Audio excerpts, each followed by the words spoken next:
Hi, I'm Mike from Having an East Sense Mind, and I hope you're well. Thank you for joining me today where we're going to be talking about wellbeing at home, and I hope you found the previous videos where we've talked about kind of a brief overview or summary of Having an East Sense Mind and our recent service delivery updates useful.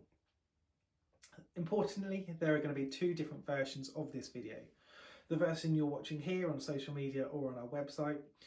There's also going to be a longer version of around 20 minutes, which we're going to make available on our YouTube channel.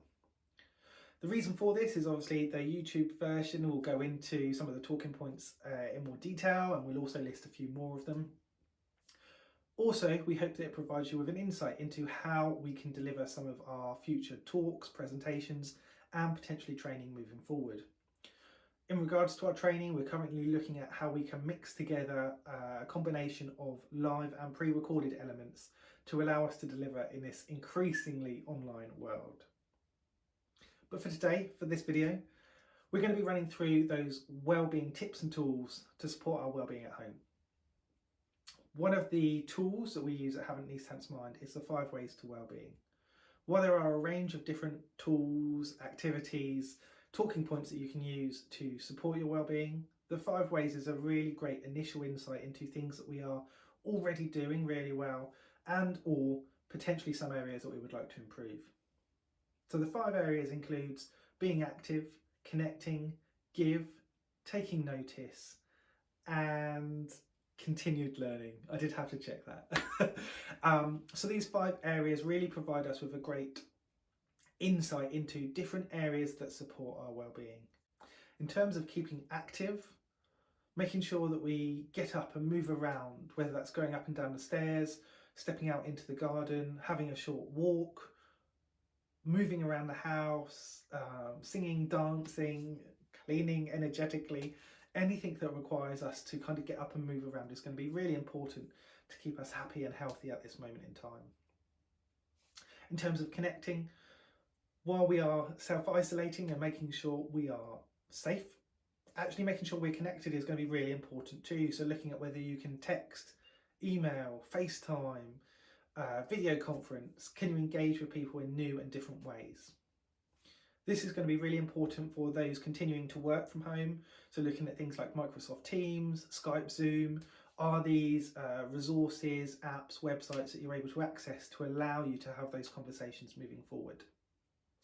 Equally, whether that's at home for family and friends, looking at how we can continue to interact with people that may feel isolated, alone, may not have access to other people, and just checking in with those people that we care about is going to be really important.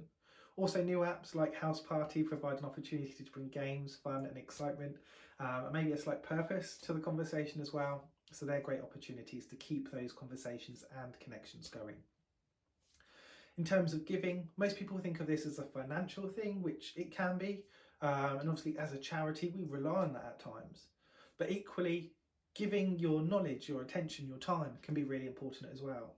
So we've already talked about the importance of technology at the moment. If you've got a family member, a friend, a colleague that might be struggling to set up a particular resource, could you give your time, your expertise, your knowledge to help get them set up so they can connect with others around them? Could you give your time and attention to be part of something like our Kenwood Care package that we've just started, where we're providing a meal for someone that may be self-isolating or vulnerable? There's lots of different ways that you can give other than financially. Equally, if you are doing online shopping at the moment, if you are able to shop through an app or website called Easy Fundraising, whatever you purchase through that app will result in a small donation coming back to your chosen charity, which hopefully is us. So there's great ways that you can give financially without it costing you as well. At this time, it can be really difficult for a number of different households financially. Please don't give if you can't afford to. It's really important that you're able to look after yourself and your loved ones first. Taking notice is something that is going to be increasingly important as our routines, as our day-to-day lives change. So taking notice of the things that help keep us happy and healthy and well is really important, and those might change over time. Taking notice can be something like realising that your daily routine has changed. Are you struggling to get up in the morning? What can we do to support that to happen?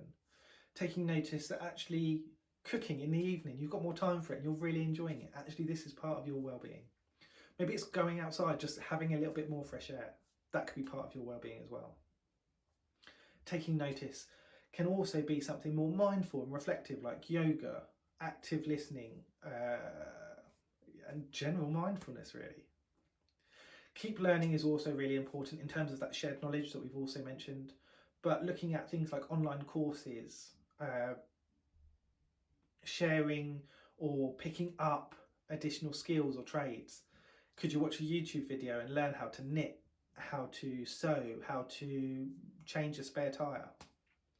Keep learning is a really great way to keep your mind active and engaged during this period where work might be quite intermittent.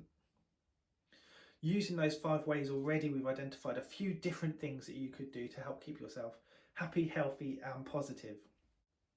Again, in terms of signposting to other resources, we're going to talk about this more in the longer version, but initially recognising that there are some great resources that are being made available at the moment. The collaboration that we're doing with Kenwood is a great way to get involved, to cook, to bake, to support those people that are near you. There are also great projects that are going on at the moment with the Scouts, who are sharing a lot of different activities that you can get involved with at home. Other charities and organisations are also putting together their wellbeing tips and tools to support you. So whether it's the Mental Health First Aiders Association, whether it's the NHS or government, there are a range of different places that you can go to and be able to find out brief information about mental health and how to support your wellbeing at this moment in time. Hopefully that provides you with a brief insight into the 5 ways to wellbeing, some of the wellbeing tips and tools, activities that can relate to those 5 areas. Again, we're going to talk about those in much more detail over on that longer version video on YouTube. I hope you found this video useful. Thank you so much for joining me today. Please stay happy, safe and healthy.